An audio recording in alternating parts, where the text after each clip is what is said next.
दिलों में प्यार की खुशबू तो होठों पर दुआ रखना। इमाम वक्त से एक रिश्ता इश्को वफा रखना। इमाम वक्त से एक रिश्ता इश्को वफा रखना। আউযুবিল্লাহি মিনাশ শাইতানির রাজিম বিসমিল্লাহির রহমানির রহিম। আসসালামু আলাইকুম ওয়া রাহমাতুল্লাহি ওয়া বারাকাতুহু। ছোট্ট বন্ধুরা, আশা করি তোমরা সবাই অনেক অনেক ভালো আছো। আজকে ছোটদের জন্য হুজুরের খুতবার নতুন আরেকটি পর্ব নিয়ে তোমাদের সামনে উপস্থিত হয়েছে। আজ আমরা গত ৬ মার্চ ২০২৬ তারিখের খুতবাটি নিয়ে আলোচনা করব। বন্ধুরা, তোমরা তো জানোই আমাদের এই অনুষ্ঠানের মূল উদ্দেশ্য হচ্ছে হুজুরের খুতবাকে আরেকটু সহজভাবে তোমাদের সামনে উপস্থাপন করা। পুরো খুতবা নিয়ে আলোচনার জন্য আজকে আমাদের সাথে আছেন ফারেস হোসেন আর নুরুদ্দিন ভূঁইয়া। আসসালামু আলাইকুম রহমতুল্লাহ উস্তাজি। ওয়ালাইকুম আসসালাম ওয়া রাহমাতুল্লাহি ওয়া বারাকাতুহু। তোমরা তো ভালো আছো? জি উস্তাজি। আর হুজুরের খুতবাও নিশ্চয়ই মনোযোগ দিয়ে শুনেছো। জি উস্তাজি। আর তোমরা তো জানো যে গত শুক্রবারের খুতবায় হুজুর বর্তমান বিশ্বের পরিস্থিতির উপর খুতবা প্রদান করেছেন। মনোযোগ দিয়ে শুনেছো তো? জি উস্তাজি। ফারেস, তুমি কি আমাদেরকে খুতবার মূল বিষয়টা বলতে পারবে? জি উস্তাজি। বর্তমান বিশ্ব পরিস্থিতি সম্পর্কে তো আমরা সবাই জানি। বিশ্বের বিভিন্ন দেশ যুদ্ধে জড়াচ্ছে। পশ্চিমা বিশ্বের দেশগুলো এক এক করে মুসলমান দেশগুলোর বিরুদ্ধে একজোট হয়ে যুদ্ধে জড়াচ্ছে। আর হুজুর এ সপ্তাহের খুতবাতে বলেছেন বিশ্বের সব মুসলিম দেশগুলো বা সব মুসলিমরা যেন একসঙ্গে ঐক্যবদ্ধ হন এবং তিনি এটার আহ্বান জানিয়েছেন। পাশাপাশি হুজুর প্রয়াত আহমদী বুজুর্গের স্মৃতিচারণ করেছেন। চমৎকার বলেছো। তার মানে তোমরা দুইজনেই হুজুরের খুতবা খুব ভালোভাবে দেখেছো। আমরা এই খুতবা নিয়ে আরো অনেক আলোচনা করব, আরো ভালোভাবে খুতবাটি বোঝার চেষ্টা করব, কিন্তু তার আগে চলো হুজুরের খুতবা থেকে একটা অংশ দেখে আসি, ঠিক আছে? हमें ये बात हमेशा याद रखनी चाहिए कि दजाली ताकतें हम मुसलमानों को कभी अमन और सुकून से रहता हुआ नहीं देखना चाहती। इनका असल एजेंडा ही यही है कि मुस्लिम दुनिया में हमेशा फसाद पैदा किया जाता रहे।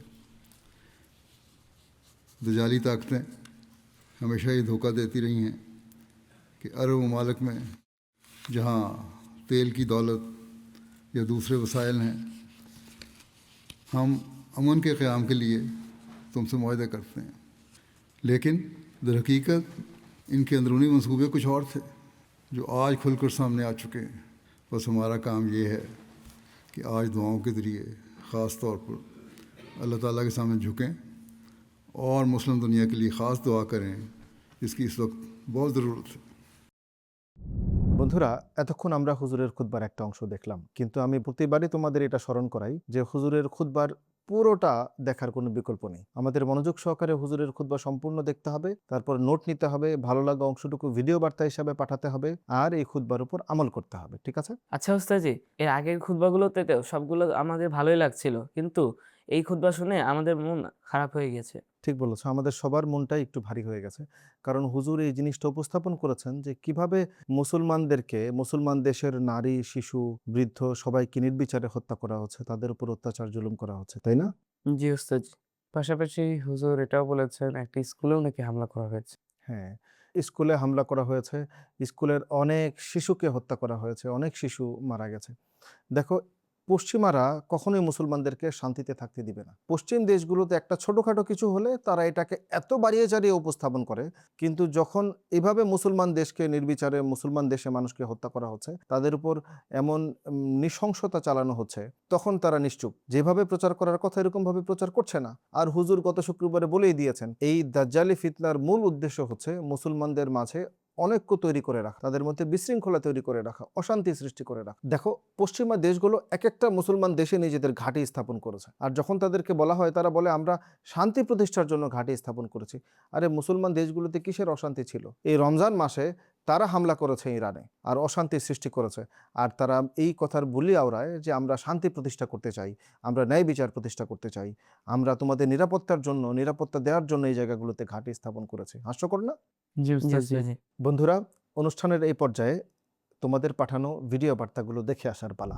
গত শুক্রবারের খুতবায় হুজুর আয়াদাল্লাহ তারা বেনাসরিল আজিজ মধ্যপ্রাচ্যের চলমান যুদ্ধের ভয়াবহতা সম্পর্কে আলোচনা করেন।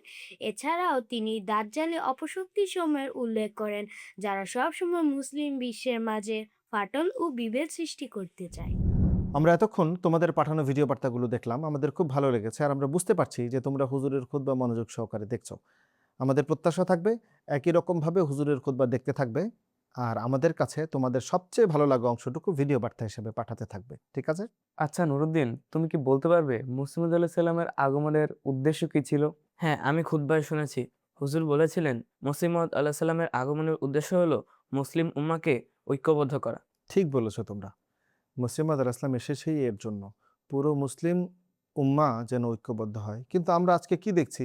এক দল আরেক দলকে কাফের বলে, এক দেশ আরেক দেশের বিরুদ্ধে লেগে আছে, এক দেশ আরেক দেশের বিরুদ্ধে যুদ্ধ করছে, আর এই যুদ্ধের পেছনে কাজ করছে দাজ্জালি ফিতনা। অথচ আমরা এটা বুঝি না। আমরা যদি না বুঝি তাহলে আমাদের এই সমাধান কি করে হবে?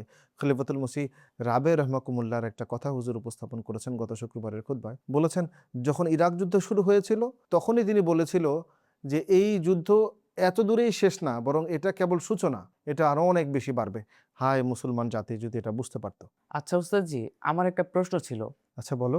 হুজুর খুতবায় বলেছেন মুমিনদের দুই দল যদি দ্বন্দ্বে লিপ্ত হয়ে যায় তাহলে অন্যরা যেন এসে তা সমঝোতা করে দেন। তাহলে মুসলিম বিশ্বগুলোর মধ্যে এত লড়াই কেন? তারা কেন মিলেমিশে থাকতে পারছে না? তাদের মধ্যে সমঝোতা করার কেউ নেই কেন? কারণ তারা ঐক্যবদ্ধ না, তাদের মধ্যে এক নেতা নেই, তাদের মধ্যে সিদ্ধান্ত দেওয়ার কেউ নেই, তাদের মধ্যে নিরঙ্কুশ ন্যায় বিচার নেই। দেখো, আজকে পশ্চিমাদের মূলনীতি হচ্ছে তারা একটা দেশের উপর নিজের কর্তৃত্ব স্থাপনের চেষ্টা করে, সেই দেশের সম্পদের উপর কর্তৃত্ব স্থাপনের চেষ্টা করে। যদি তারা এমনিতেই তাদের কথাগুলো মেনে নেয় তাহলে তো ঠিক আছে, কিন্তু যদি না মানে তাহলে তাদের উপর অত্যাচার শুরু করে, তাদের উপর যুদ্ধ শুরু করে, একে একে একটার পর একটা দেশ ধ্বংস করে। আমরা এটাই দেখে আসছি। এমন অবস্থায় যে রমজান মাসে একটা বিদ্যালয়ে হামলা করা হয় আর নৃশংসভাবে ছোট ছোট ছেলে মেয়েদেরকে হত্যা করা হয়, তারপরেও পুরো বিশ্বের মানুষ আজকে নিশ্চুপ। জোরে কথা বলার মতন কেউ নেই, বড় জোরে এটার প্রতিবাদ করার মতন কেউ নেই। মুসলমান দেশগুলো নিশ্চুপ। হুজুর আমাদেরকে দোয়া করতে বলেছেন অনেক বেশি। আমরা যেন শুধু নিজেদের জন্য দোয়া না করে পুরো বিশ্বের জন্য দোয়া করা উচিত, বিশ্বের শান্তি প্রতিষ্ঠার জন্য দোয়া করা উচিত। আল্লাহ তাআলা তাদের বিবেক দিন যেন সারা বিশ্বে আবার শান্তি প্রতিষ্ঠা হয়। বুঝতে পেরেছো? বন্ধুরা, অনুষ্ঠানের এই পর্যায়ে কুইজের পালা। আমি আমাদের দুইজন প্যানেলিস্টকে জিজ্ঞেস করছি যে গত শুক্রবারে খুতবার শেষের দিকে হুজুর কয়েকজন প্রয়াত ব্যক্তির স্মৃতিচারণ করেছেন, তাই না? এর মধ্যে একজন হচ্ছেন খলিফাতুল মসিহ সানি রাদিয়াল্লাহু তাআলা আনহুর মেয়ে, কন্যা। ঠিক, হুজুর ওনার দীর্ঘ স্মৃতিচারণ করেছেন। তোমাদের বলতে হবে যে খলিফাতুল মসিহ সানি রাদিয়াল্লাহু তাআলা আনহুর এই কন্যার নাম কি? আচ্ছা ফারেস, তুমি বলো। আব্দুল জামিল। না, তোমারটা হয়নি। নুরুদ্দিন, তুমি বলতে পারবে? সাহেবজাদি আমাতুল জামিল। চমৎকার, সাহেবজাদি আমাতুল জামিল সাহেবা। বন্ধুরা, দেখতে দেখতে আমরা অনুষ্ঠানের একেবারেই শেষ পর্যায়ে চলে এসেছি।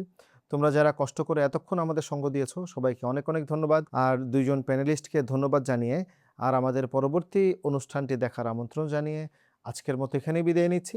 আসসালামু আলাইকুম ওয়া রাহমাতুল্লাহি ওয়া বারাকাতুহু। दिलों में प्यार की खुशबू तो होठों पर दुआ रखना, इमाम वक्त से एक रिश्ता इश्क वफा रखना, इमाम वक्त से एक रिश्ता इश्क वफा रखना।